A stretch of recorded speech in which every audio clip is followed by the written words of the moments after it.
আল্লাহ পাকের লাখ কোটি শুকরিয়া যে মহান আল্লাহ রব্বুল আলামিন আমাদের সকলকে দীর্ঘদিন যাবত জীবিত রেখে সুস্থ রেখে আল্লাহ তাআলার হুকুম পালন করার লক্ষ্যে দুনিয়ার মধ্যে সবচেয়ে উত্তম স্থান আল্লাহ তাআলার ঘর মসজিদে আসার, আল্লাহ তাআলার হুকুম পালন করার তৌফিক দান করলেন। এ কারণে সকলেই অন্তরের অন্তঃস্থল থেকে মোহাব্বতের সাথে কালিমাতুশ শুকর আদায় করি, সকলেই বলি আলহামদুলিল্লাহ।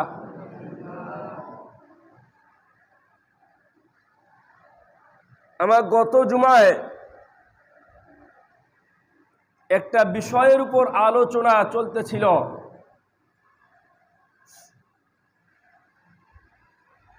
সেই বিষয়টা হলো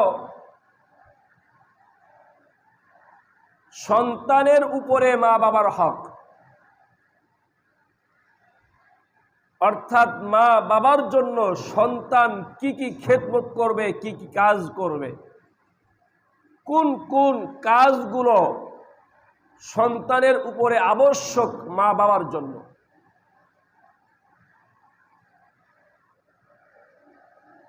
আবার এটার বিপরীত, সন্তান নেককার হওয়ার জন্য মা বাবার উপরে কি কি কর্তব্য আছে, এটা আরেক বিষয়। তাহলে গত জুমায় যে বিষয়টা নিয়ে আলোচনা শুরু করেছিলাম সেটা হলো মা বাবার জন্য সন্তানের উপরে কি কি হক।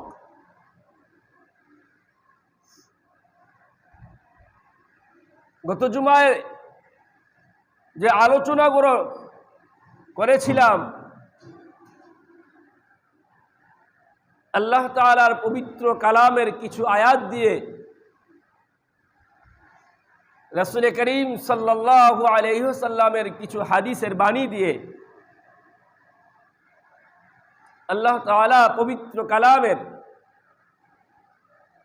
সূরাত বনী ইসরাঈলের 23 নম্বর আয়াতে বলেন,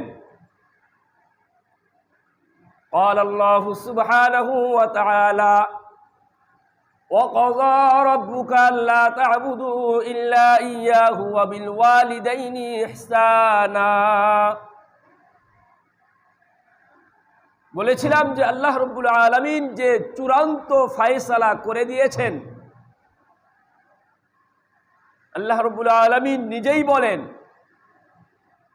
আল্লা তা'বুদু ইল্লা ইয়্যাহ, আল্লাহ ব্যতীত অন্য কোনো উপাস্যের ইবাদত করা যাবে না। 2 নম্বরের বাক্য যেটা নিয়ে এসেছেন ওবিল ওয়ালিদাইনি ইহসানা, নিজের মা বাবা পিতা মাতার সাথে সৎ ব্যবহার ভালো আচরণ করা, এটাও একজন সন্তানের উপরে ফরজ বা কর্তব্য। এ কারণে আমরা আজকে শুনব সন্তানের উপরে কি কি দায়িত্ব আছে, পিতা মাতা বেঁচে থাকলে কি কি দায়িত্ব, আর পিতা মাতা মারা গেলে কি কি দায়িত্ব সন্তানের উপরে। সর্বপ্রথম পিতামাতা দুনিয়ায় বেঁচে থাকলে সন্তানের উপরে 7টা কর্তব্য, 7টা হক আছে। পিতামাতা মারা গেলে সন্তানের উপরে আবারও 7টা হক আছে। মোট মৃত্যুর আগে 7, মৃত্যুর পরে 7, এই মোট 14টা হক প্রত্যেকটা বাচ্চার উপরে, প্রত্যেকটা সন্তানের উপরে। জীবিত থাকা অবস্থায় 7টা হকের মধ্য থেকে প্রথম নম্বর হক হলো প্রত্যেকটা সন্তান তার মা বাবাকে যথার্থভাবে সম্মান করতে হবে, তার মা বাবার সাথে নম্র ব্যবহার করতে হবে, খারাপ আচরণ করা যাবে না, উচ্চ স্বরে কথা বলা যাবে না, অসম্মানমূলক কোনো আচরণ করা যাবে না। এটা সন্তানের উপরে ফরজ। আল্লাহ তাআলা যেমন বলেন আল্লাহর ইবাদত ছাড়া অন্য কারো ইবাদত করা যাবে না, তেমনি একজন সন্তান তার মা বাবাকে সম্মান করতে হবে, অসম্মানমূলক কোনো আচরণ করা যাবে না। যেমন শিরক করলে যতটুকু ক্ষতি আসে, আল্লাহ রাব্বুল আলামিনের এই আয়াতের দ্বারা বোঝা যায় কোনো সন্তান যদি মা বাবার সাথে অসম্মানমূলক আচরণ করে তাহলে শিরকের তুলনায় গুনাহ তার আমলনামায় হয়ে যায়, নাউযুবিল্লাহ। এ কারণে জীবিত থাকা অবস্থায় প্রথম শর্ত হলো মা বাবার সাথে সম্মানমূলক আচরণ করা, শ্রদ্ধা করা। এই ব্যাপারে আল্লাহ রাব্বুল আলামিন সূরাত বনী ইসরাঈলের 24 নম্বর আয়াতে বলেন, قال الله سبحانه وتعالى واخفض لهما جناح الذل من الرحمة। হে বান্দারা, ওয়াখফিজ, তোমরা নিচু করো, লাহুমা, তাদের জন্য, অর্থাৎ তোমার পিতা মাতার জন্য, জানাহাজ যুল্লি, নম্রতার হাত, মিনার রহমা, দয়ার সাথে। এটা আয়াতের অর্থ। আল্লাহ রাব্বুল আলামিন কি বুঝাইতে চাচ্ছেন এখানে? আল্লাহ রাব্বুল আলামিন বলেন ওয়াখফিজ লাহুমা জানাহাজ যুল্লি মিনার রহমা। হে বান্দারা, তোমরা তোমাদের পিতামাতাকে সম্মান দিতে গিয়ে কখনো অসম্মানমূলক আচরণ করা যাবে না। এবং এখানে আল্লাহ রাব্বুল আলামিন একটা শব্দ নিয়েছেন, জানাহাজ যুল্লি। জিল্লুন মানে নম্রতা, জানাহাতুন মানে পাখির পাখা। এখানে পাখির পাখা দ্বারা উদ্দেশ্য মানুষের হাত, অর্থাৎ এখানে আল্লাহ রাব্বুল আলামিন স্পষ্ট আকারে হাত বলেননি কেন?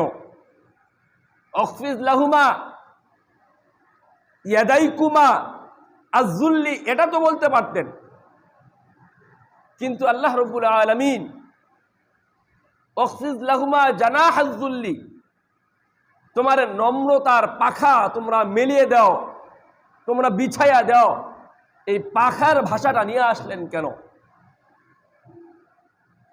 নিয়ে আসার কারণ হলো আমরা হয়তো অনেক পাখি দেখি নাই, কিন্তু আমরা হাঁস মুরগি তো অবশ্যই দেখেছি। পাখির যেমন দুটা ডানা আছে, হাঁস মুরগিরও তেমনই দুটা ডানা আছে। হাঁস মুরগিরা নিজের বাচ্চাকে হিংস্র প্রাণী, হিংস্র পাখির থেকে বাঁচার জন্য দুটা ডানা মেলে দিয়ে দুটা ডানার ভিতরে তার বাচ্চাকে সংরক্ষণ করে রেখে, এবং এমন সুন্দর করে সংরক্ষণ করে রাখে যেন বৃষ্টিতেও না ভেজে, রোদের মধ্যেও না পুড়ে, এবং কোনো হিংস্র প্রাণীও যেন এগুলোকে নিয়ে যেতে না পারে। এরকম ভাবে তারা সুন্দর করে দুটা ডানা দিয়ে আবদ্ধ করে রাখে, সংরক্ষণ করে রাখে। এবং যখন বাচ্চারা সেই ডানার ভিতরে থাকে, এমত অবস্থায় বাচ্চাদের কষ্ট হয় এরকম নয়, সেই ডানার মধ্যে বড় বড় পশম থাকার কারণে এই ডানাগুলো মুলায়েম হয়ে যায়, সুন্দর হয়ে যায়, রেশমি কাপড়ের মতো সুন্দর নরম হয়, যার কারণে সেই ডানার ভিতরে বাচ্চা থাকলে বাচ্চার কষ্ট হয় না। আল্লাহ রাব্বুল আলামিন ডানা দিয়ে এই কথাটা বুঝালেন, হে দুনিয়ার সন্তানেরা, হে দুনিয়ার ছেলে মেয়েরা, হে দুনিয়ার মা বাবার সন্তানেরা, তোমাদেরও দুইটা ডানা এমন সুন্দর করে তৈরি করতে হবে, যে ডানাগুলো এমন সুন্দর করে সংরক্ষণের মাধ্যমে তৈরি করতে হবে, এই ডানাগুলো কোনোদিন শক্ত করে রাখা যাবে না।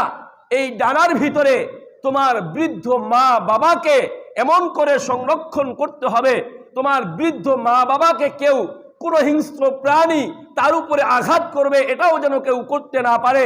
তোমার বৃদ্ধ মা বাবা তোমার ডানার ভিতরে থেকে রোদ বৃষ্টিতে পূর্বে এটাও যেন না হয়।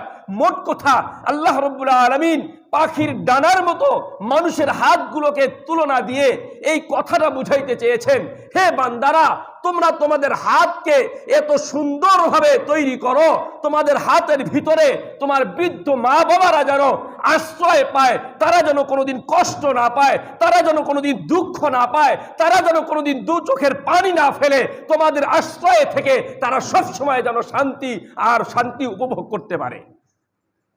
এটাই মা বাবার জন্য সন্তানদের কাছে আল্লাহ তাআলা মেসেজ দিলেন, এ সন্তানেরা তোমরা এইরকম ভাবে তোমাদের হাত দুইটা সংরক্ষণের মাধ্যমে বা সংরক্ষণের মতো একটা তৈরি করে নাও, যে তোমাদের বাড়িতে থাকলে, তোমাদের ঘরে থাকলে, তোমাদের বাসা বাড়িতে থাকলে তোমার মা বাবার জন্য কোনোদিন কষ্ট না হয়।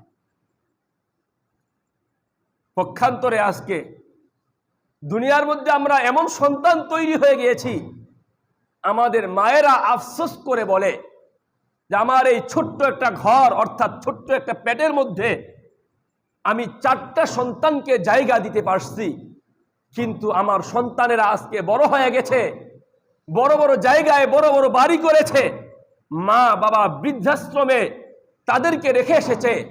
মা বাবা তারা আফসোস করে বলে এই ছোট্ট পেট নামক ঘরটাকে 4টা সন্তানকে আমি জায়গা দিতে পারছি, আজকে 4টা সন্তানের বড় বড় জায়গায় বড় বড় ঘর আছে, বড় বড় বাড়ি আছে, এই সমস্ত জায়গার মধ্যে আমি একটা মায়ের জায়গা তারা দিতে পারে না।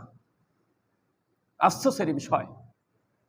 আমরা সন্তানেরা 8 জন 10 জন যত বেশি হই না কেন, প্রত্যেকটা সন্তান তো মায়ের একটা ঘরের মধ্যে আমরা বসবাস করেছিলাম, কিন্তু আজকে যখন মা বৃদ্ধ হয়ে গেছে, বাবা বৃদ্ধ হয়ে গেছে, আমরা কুলাঙ্গার সন্তানেরা, আমরা শিক্ষিত নামে কুলাঙ্গার হয়ে গিয়েছি। আমার মা বাবাকে আমার ঘরের মধ্যে আশ্রয় না দিয়ে, আমার মা বাবাকে আমার ঘরের মধ্যে জায়গা না দিয়ে, আমার বউয়ের ভয়ে, আমার ওয়াইফের ভয়ে আমি আমার মা বাবাকে, আমার বৃদ্ধ মা বাবাকে যারা সারাটা জীবন আমার জন্য কষ্ট করেছে, তাদেরকে আমি বৃদ্ধাশ্রমে রাখার জন্য তৈরি হয়ে গেছি। এমনও কি অনেক মানুষ তো আমরা বৃদ্ধাশ্রমে রেখেই দিয়ে আসছি। এর চেয়ে দুঃখজনক বিষয় আর হতে পারে না। আল্লাহ রাব্বুল আলামিন এটাই বুঝাইতে চান, আখফিজ লাহুমা জানাহা যুল্লি মিনার রাহমাহ, হে সন্তানেরা তোমরা এমন সুন্দর করে এই 2টা হাত তৈরি করো, অর্থাৎ তোমার মা বাবাকে এমন সুন্দর করে সংরক্ষণ করো, কোনোদিন যেন তোমার মা বাবা কষ্ট না পায়। ওয়ালা তানহারহুমা, এর আগের আয়াতে আল্লাহ তাআলা বলেন ওয়ালা তানহারহুমা, তাদেরকে কোনোদিন কটু বাক্য উচ্চ স্বরে কথাও বলবে না, যেটা আমি গত জুমায় বলেছিলাম। তাহলে 1 নম্বর হক হলো মা বাবাকে যথার্থভাবে সম্মান করা। 2 নম্বর হক মা বাবাকে পরিপূর্ণ মোহাব্বত করা, ভালোবাসা। পৃথিবীর মধ্যে একজন মানুষ আরেকজনকে ভালোবাসে, একজন বন্ধু আরেকজন বন্ধুকে ভালোবাসে, একজন স্ত্রী তার স্বামীকে ভালোবাসে, আর বিভিন্ন মানুষ মানুষকে ভালোবাসে, নিশ্চয়ই কোনো স্বার্থের কারণে তার ভালোবাসা থাকে। আপনি স্ত্রীকে যদি স্ত্রীর হক পরিপূর্ণ দিতে না পারেন, অর্থাৎ তাকে খোরপোশ দিতে না পারেন, তার সঙ্গে মিলামিশা করতে না পারেন, আপনার স্ত্রীর কাছে আপনি যতই ভালো আচরণ করেন না কেন, আপনার স্ত্রী কিন্তু আপনাকে ভালোবাসবে না, বরং আপনি খোরপোশ না দেওয়ার কারণে সে বাপের বাড়ি চলে যাবে, কশ্চিন কালো আপনার সঙ্গে সংসার করতে রাজি হবে না। বন্ধু বন্ধুকে ভালোবাসে, এটাও স্বার্থের কারণে, কিন্তু দুনিয়ার মধ্যে শুধু কেবলমাত্র 2 জন মানুষই আছে, সেই মানুষগুলো তার সন্তানদেরকে ভালোবাসে কোনো স্বার্থের কারণে নয়, কোনো টাকা পয়সার কারণে নয়, কোনো চাকরির কারণে নয়, কোনো ব্যবসা বাণিজ্যের কারণে নয়, কোনো কিছুর স্বার্থের কারণে নয়, বিনা স্বার্থভাবে আপনার মা, আপনার বাবা, আমার মা, আমার বাবা আমাকে বিনা স্বার্থতে ভালোবাসে। এখানে কোনো স্বার্থ নাই তাদের। আমি তাদেরকে খাওয়াইতে পারলেও তারা ভালোবাসে, দিতে পারলেও ভালোবাসে, দিতে না পারলেও ভালোবাসে, টাকা দিলেও ভালোবাসে, টাকা না দিলেও ভালোবাসে, খরপোশ দিলেও ভালোবাসে, খরপোশ না দিলেও ভালোবাসে, শাড়ি আর শার্ট কিনে দিলেও ভালোবাসে, না কিনে দিলেও ভালোবাসে। এমনকি আমরা আমাদের বদ আচরণ দেখানোর কারণে, আমরা খারাপ ব্যবহারের কারণে বৃদ্ধাশ্রমে রেখে আসছি, তারপরেও সেখান থেকেও তার মা বাবা তাকে ভালোবাসে। কশ্চিন কালেও তার মা বাবা তার সন্তানের জন্য কোনোদিন বদদোয়াটা পর্যন্ত করে না। এটা হলো মা বাবার নিঃস্বার্থভাবে ভালোবাসা। যেই মা বাবা তোমাকে এত ভালোবাসলো, এই মা বাবাকে ভালোবাসবা না তো কাকে ভালোবাসবা? এই মা বাবাকে মোহাব্বত করবে না তো কাকে মোহাব্বত করবে? যেই মা তোমার ছোট্টকালীন অবস্থায় ছিল, যেই মা তোমার কিশোর অবস্থায় ছিল, যেই মা তোমার যুবক অবস্থায় ছিল, যেই মা তোমার তুমি বয়স্ক হয়ে গিয়েছো, এখন উপার্জন করতে পারো, এখন চাকরি করো, ব্যবসা বাণিজ্য করো, কোটি কোটি টাকা উপার্জন করো, এরপরেও তো তোমার মা গ্রামের মধ্যে কোনো জায়গায় থাকা অবস্থায় প্রত্যেকটা দিন তোমার খবর নেয়, দেখি আমার সন্তানটা কেমন আছে, আমার সন্তানটা না জানি চাকরির মধ্যে কোনো কষ্টে আছে কিনা, না জানি ব্যবসা বাণিজ্য করতে গিয়ে কোনো কষ্টের মধ্যে পড়ছে কিনা। এরপরেও তুমি তো বয়স্ক হয়ে গেছো, তুমি তো বড় হয়ে গেছো, তুমি তো এখন বুঝবান সন্তান হয়ে গেছো, এরপরেও তোমার মা বাবা তোমার খবর নিতে কোনোদিন ভুলে যায় না। এটাই হলো নিঃস্বার্থ ভালোবাসা। তোমার হয়তো স্মরণ না থাকতে পারে যে তোমার মা বাবার খবর নিয়েছো কিনা, কিন্তু তোমার মা বাবা ঠিকই স্মরণ রাখতেছে যে আমার সন্তানটা খাইলো কিনা, একটু ফোন দিয়ে বা বিভিন্ন মাধ্যমে খবর নেই তো দেখি আমার সন্তানটা খেয়েছে কিনা। বলেন সত্য না মিথ্যা ঘটনা? বাস্তব সত্য, দৃঢ় সত্য যে তোমার মা বাবা যেখানেই থাকুক না কেন, সেই মা বাবা দোকানে বসে আছো, খবর নিবে, বাবা কেমন আছো, কোথায় আছো, বাস এতটুকু শুনলেই তাদের মন ভালো হয়ে যায়। চাকরি করো, যে কোনো মুহূর্তের মধ্যে রাতে শুইতে গেছো, হঠাৎ করে মা বাবার ফোন চলে আসছে, বাবা তুমি কেমন আছো, সারাটা দিন অফিসে তো ব্যস্ত ছিলা, খবর নিতে পারি নাই, এখন কেমন আছো বলো, তোমরা পরিবারের সবাই মিশে ভালো আছো তো? এইরকম ভাবে একজন মা বাবা এখন পর্যন্ত তোমার খবর নেয়। এ কারণেই যেই মা বাবা তোমার এত সুন্দর খবর নিতে পারতেছে, তাকে ভালোবাসবো না তাও কাকে ভালোবাসবো, তাকে মোহাব্বত করবো না তো কাকে মোহাব্বত করবো? এ কারণে 2 নম্বর জীবিত থাকা অবস্থায় 2 নম্বর হক হলো মা বাবাকে সুন্দরভাবে ভালোবাসতে হবে। এমন ভালোবাসতে হবে যে ভালোবাসার মধ্যে আমার কোনো স্বার্থ যেন না থাকে, আমার কোনো উদ্দেশ্য যেন না থাকে, উদ্দেশ্যহীন ভাবে মা বাবাকে ভালোবাসবো। আল্লাহ রাব্বুল আলামিন সূরা বনী ইসরাঈলের 24 নম্বর আয়াতে শেষ অংশে এই কথাটা আমাদেরকে জানিয়ে দেন, অকুর রব্বির হামহুমা কামা রব্বায়ানি সগীরা। আল্লাহ তাআলা বলেন, হে বান্দারা, রব্বির হামহুমা কামা রব্বায়ানি সগীরা, তোমার মা বাবা যখন তুমি ছোট ছিলা, পায়খানা প্রস্রাব করে দিয়েছো, খাইতে বসেছো, ভাতের প্লেটে পর্যন্ত প্রস্রাব করে দিয়েছো, ভাতের প্লেটে পর্যন্ত পায়খানা করে দিয়েছো। আচ্ছা, তোমার পায়খানা কি তোমার মা বাবার নাকে দুর্গন্ধ লাগে না? তোমার প্রস্রাব কি তোমার মা বাবার নাকে দুর্গন্ধ লাগে না? এরপরেও তো কোনোদিন রাগ করে তোমাকে দূরে সরাই দেয় নাই, হয়তোবা সাময়িক রাগ করে বসাই রেখেছে, পরবর্তী পরিষ্কার করার পর আবার কোলে নিয়ে দুগালে 2টা চুম্বন দিয়েছে। এই যে ছোট্টকালীন অবস্থায় তোমাকে লালন পালন করেছেন, এখানে কোনো স্বার্থ নাই। তোমাকে যতটুকু ভালোবেসেছে, এখানে কোনো স্বার্থ নাই। আল্লাহ রাব্বুল আলামিন বলেন, তোমাদেরকে আমি শিখে দিলাম, তোমরাও এরকম কথা, এরকম দোয়া তোমাদের মা বাবার জন্য করো। রব্বির হামহুমা কামা রব্বায়ানি সগীরা, ইয়া আল্লাহ, ছোটকালীন অবস্থায় আমার মা বাবা আমাকে যেমন দয়া করেছেন, আমার মা বাবা আমাকে যেমন ভালোবেসেছেন, আল্লাহ আমার মা বাবা জীবিত আছে তো তাদেরকেও এরকম পরিচালনা করেন, আর জীবিত নাই তো তাদেরকেও এরকম কবরে আযাব মাফ করে দেন। এরকম দোয়া আল্লাহ তাআলা শিখিয়ে দিয়েছে। তাহলে 2 নম্বর কাজ হলো আমাদের মা বাবাকে মোহাব্বত করতে হবে, ভালোবাসতে হবে। 3 নম্বর কাজ, মা বাবার কথা শুনতে হবে, মা বাবার কথা মতো কাজ করতে হবে, তাদের কথার অবাধ্যতা করা যাবে না।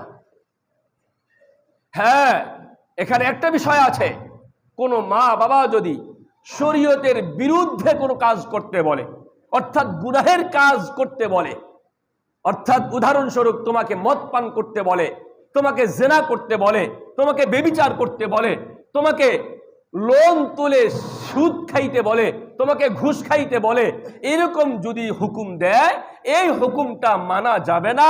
তাও আদবের সাথে তাদের সাথে খারাপ আচরণের মাধ্যমে নয়, আদবের সাথে বলতে হবে, মা এই কাজটা আমি করতে পারবো না, ধমক দিয়ে নয়। শরীয়তের বিরুদ্ধে কোনো কাজ করলে করা যাবে না, কোনো কাজের কথা বললে করা যাবে না, তবে ধমক দিয়ে সেটার থেকে বিরত থাকা যাবে না, বরঞ্চ তাদের সাথে আদবের সাথে ব্যবহার করে নরম সুরে কথা বলে সেখান থেকে বিরত থাকতে হবে। এটাই আল্লাহ তাআলা বলেন সূরাতুল বাকারার 215 নম্বর আয়াতে। قال الله سبحانه وتعالى সূরাতুল লুকমানের 15 নম্বর আয়াত আল্লাহ তাআলা বলেন, ওয়াইন জাহাদাকা আলা আন তুশরিকা বিমা লাইসা লাকা বিহি ইলমুন ফালা তুতি'হুমা ওয়া সাহিবহুমা ফিদ দুনিয়া মা'রুফা।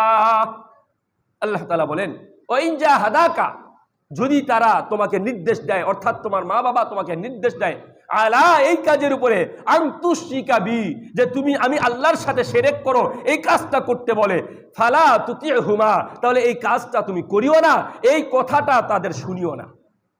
এই কথার দ্বারা উদ্দেশ্য হলো, যে কোনো গুনাহের কাজ যদি তোমাকে করতে বলে, এই গুনাহের কাজটা তুমি করবা না। বাকি গুনাহের কাজ নয়, ভালো কাজ, সওয়াবের কাজ যদি তোমাকে করতে বলে, অবশ্যই তোমাকে এটা করতে হবে। এটা একজন সন্তানের উপরে ফরজ, একজন সন্তানের উপরে কর্তব্য, মা বাবাকে মান্য করে চলা। তাহলে 3 নম্বর হক হলো মা বাবার কথা শুনতে হবে, মা বাবাকে মান্য করতে হবে। 4 নম্বর হক, মা বাবার খেদমত করতে হবে। মা বাবার খেদমত কেমন করে করতে হবে? সুনানে ইবনে মাজাহ সিয়াসিত্তার 6 নম্বর হাদিসের কিতাব, এই হাদিসের মধ্যে আসছে 2781 নম্বর হাদিস, 2781 নম্বর হাদিস। আল্লাহ রাসূলের একজন সাহাবী হযরতে মুআবিয়া ইবনে জাহিমা আস-সালামী রাদিয়াল্লাহু তাআলা আনহু, ইনি ওই যে আবু সুফিয়ান রাদিয়াল্লাহু আনহুর ছেলে না, ইনি অন্য মুআবিয়া, আমিরে মুআবিয়া না, অন্য মুআবিয়া, হযরতে মুআবিয়া ইবনে জাহিমা আস-সালামী রাদিয়াল্লাহু তাআলা আনহু। তিনি বলেন, আমি আতাইতু রাসূলুল্লাহি সাল্লাল্লাহু আলাইহি ওয়াসাল্লাম, আমি রাসূলের দরবারে আসলাম। আসার পরে বললাম, ইয়া রাসূলুল্লাহ, ইন্নী কুনতু আরাদতুল জিহাদা মাআকা ওয়াবতাগি বিযালিকা ওয়াজহাল্লাহ ওয়াদ দারাল আখিরাহ। ইয়া রাসূলুল্লাহ, আমার মনে চাচ্ছে আমি আপনার সাথে জিহাদ করি, এবং এই জিহাদের মাধ্যমে ওয়াবতাগি বিযালিকা ওয়াজহাল্লাহ ওয়াদ দারাল আখিরাহ, আল্লাহর সন্তুষ্টি এবং আখিরাতকে আমি অর্জন করতে পারি, এরকম আমার মনে চাচ্ছে। আল্লাহ রাসূল সাল্লাল্লাহু আলাইহি সাল্লাম বললেন, ওয়াইহাক আহাইয়াতুন উম্মুকা, এ মুআবিয়া, তোমার মা জীবিত আছে? উনি বললেন, কুলতু নাম ইয়া রাসূলুল্লাহ, আমি বললাম, হ্যাঁ আমার মা জীবিত আছে। রাসূল করিম সাল্লাল্লাহু আলাইহি সাল্লাম বললেন, ইরজি ফাবাররাহা, যাও তুমি তোমার মায়ের কাছে যাও, আমার সাথে জিহাদ করতে হবে না, তুমি তোমার মায়ের কাছে গিয়ে তোমার মায়ের খেদমত করো। এই কথাটা মুআবিয়া রাদিয়াল্লাহু আনহু শুনলেন, শোনার পরে তার মনপুত হলো না। তিনি এক দিক থেকে আসছিলেন, দিক পরিবর্তন করে আরেক সাইড দিয়ে আসলেন। উনি নিজেই বলেন, সুম্মা আতাইতু মিনাল জানিবিল আখর, অন্য দিক দিয়ে আসলাম, আসার পরে একই প্রশ্ন করলাম, ইন্নী কুনতু আরাদতুল জিহাদা মাআকা ইয়া রাসূলুল্লাহ ওয়া যালিকা ওয়াবতাগি বিযালিকা ওয়াজহাল্লাহ ওয়াদ দারাল আখিরাহ। ইয়া রাসূলুল্লাহ, আমি আপনার সাথে জিহাদ করতে চাই, সেই জিহাদের মাধ্যমে আল্লাহর সন্তুষ্টি অর্জন করতে চাই, আর আখিরাতকে আমি কামাই করতে চাই। আল্লাহ রাসূল সাল্লাল্লাহু আলাইহি ওয়াসাল্লাম দ্বিতীয়বারও বললেন, ওয়াইহাক আহাইয়াতুন উম্মুকা, তোমার মা কি বেঁচে আছে? উনি বললেন, কুলতু নাম ইয়া রাসূলুল্লাহ, হ্যাঁ আমার মা বেঁচে আছে। উনি দ্বিতীয়বারও বললেন, ইরজি ফাবাররাহা, যাও তুমি তোমার মায়ের কাছে ফিরে যাও, তোমার জিহাদ করার প্রয়োজন নাই, তুমি তোমার মায়ের খেদমত করো। দ্বিতীয়বারের কথাটাও মনপুত হলো না। সাহাবী মুআবিয়া ইবনে জাহিমা রাদিয়াল্লাহু তাআলা আনহু, উনি বললেন, সুম্মা আতাইতু মিন আমামিহি, এরপর রাসূলের সামনের দিক দিয়ে আমি আসলাম, আসার পরে একই প্রশ্ন করলাম, ইন্নী কুনতু আরাদতুল জিহাদা মাআকা ইয়া রাসূলুল্লাহ ওয়াবতাগি বিযালিকা ওয়াজহাল্লাহি ওয়াদ-দারুল আখিরা, আমি আপনার সাথে জিহাদ করতে চাই, সেই জিহাদের মাধ্যমে আল্লাহ এবং আমি আখিরাতকে অর্জন করতে চাই, এই জিনিসটার একটা অনুমতি চাই। আল্লাহ রাসূল সাল্লাল্লাহু আলাইহি ওয়াসাল্লাম তৃতীয়বারও তাকে বললেন, ওই হাক আহাইয়াতুন উম্মুকা, তোমার মা কি বেঁচে আছেন? উনি বললেন, হ্যাঁ আমার মা বেঁচে আছেন। এবার দেখেন আল্লাহ রাসূল সাল্লাল্লাহু আলাইহি ওয়াসাল্লাম কত শক্ত করে বলেন ইলজাম রিজলাহা ফাসাম্মাল জান্নাহ, তোমার জিহাদ করার দরকার নাই, জিহাদ করে তুমি জান্নাত কামাই করতে পারবে না, জিহাদ করে তুমি অর্জন আল্লাহ তাআলার সন্তুষ্টি উপার্জন করতে পারবে না। তোমার মা যেহেতু জীবিত আছে, ইলজাম রিজলাহা, তোমার মায়ের পাকে আঁকড়ে ধরে তুমি খেদমত করতে থাকো, ফাসাম্মাল জান্নাহ, সেখানেই তোমাকে আল্লাহ তাআলা জান্নাত দান করে দিবেন। সুবহানাল্লাহ। এটাই হলো মা বাবার খেদমত। মা বাবা বেঁচে আছে তো তাদের খেদমত করতে হবে, আর যদি জীবিত না থাকে, আমি পরে বলতেছি তাদের জন্য হক আছে। তাহলে জীবিত থাকা অবস্থায় সাতটা হক, সাতটা হকের মধ্য থেকে 4 নম্বর হক হলো মা বাবার খেদমত করতে হবে। 5 নম্বর হক, মা বাবার পূর্ণ প্রয়োজন আমাদের মিটাই দিতে হবে।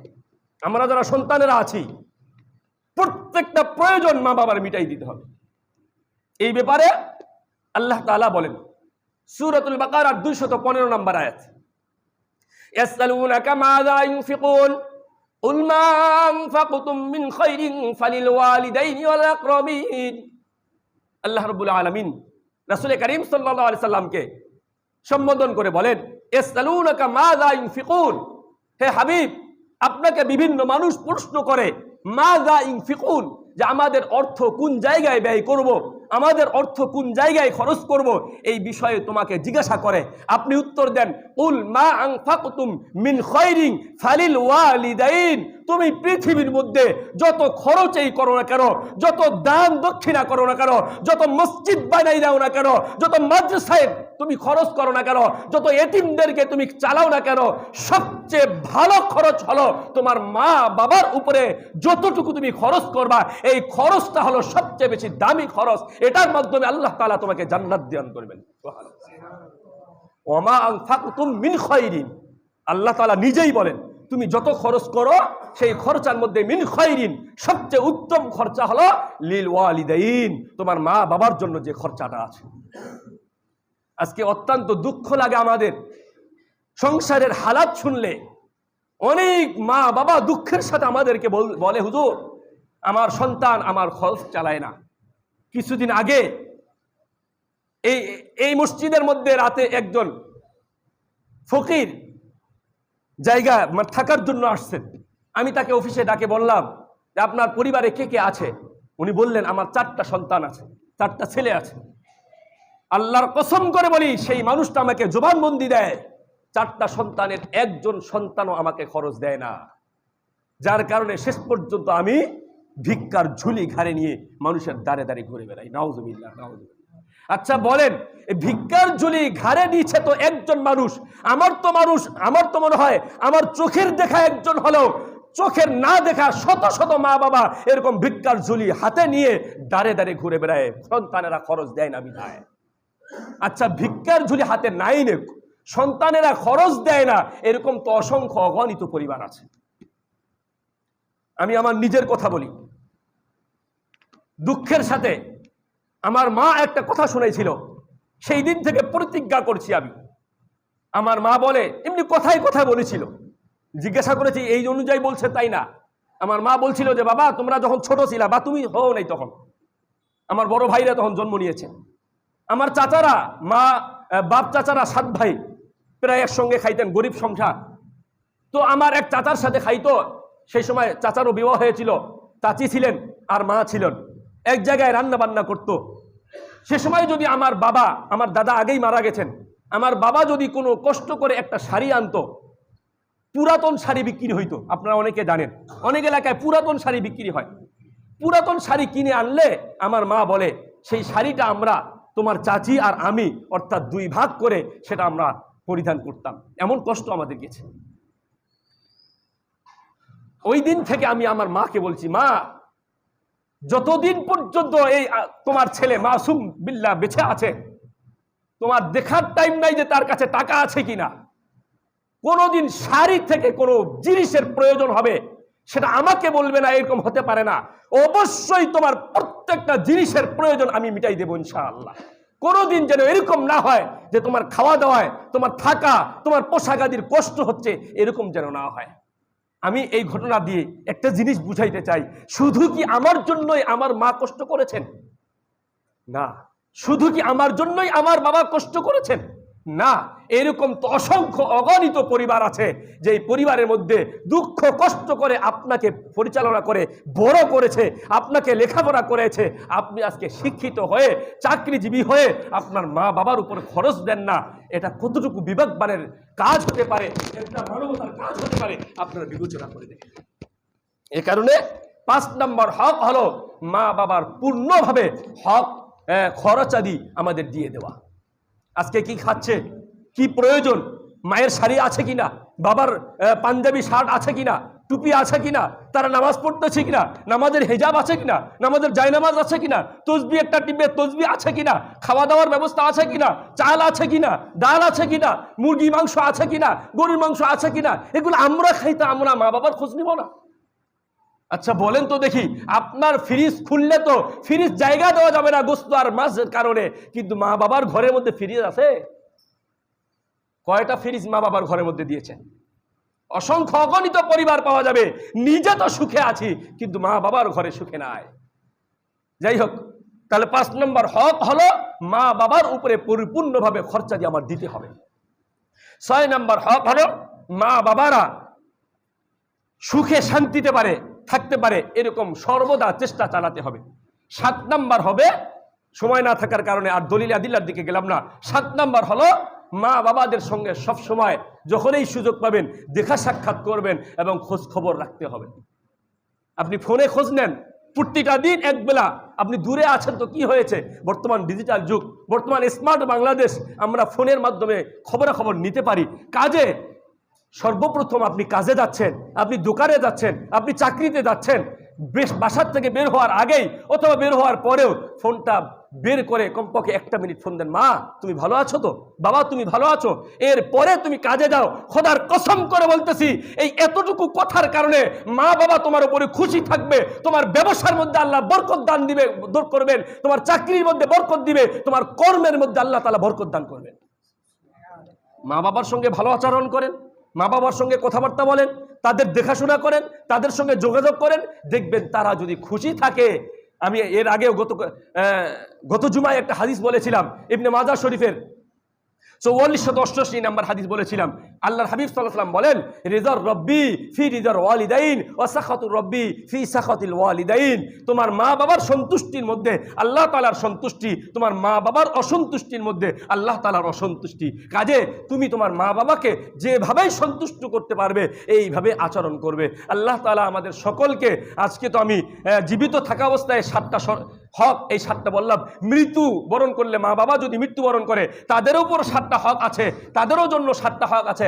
আগামী জুমায় ইনশাআল্লাহ মৃত্যুর পরে 7টা হক নিয়ে আলোচনা করব। মা তাওফিক ইল্লা বিল্লাহ। আসসালামু আলাইকুম ওয়া রাহমাতুল্লাহ। যাদের সুন্নত বাকি আছে সুন্নত করে নিন।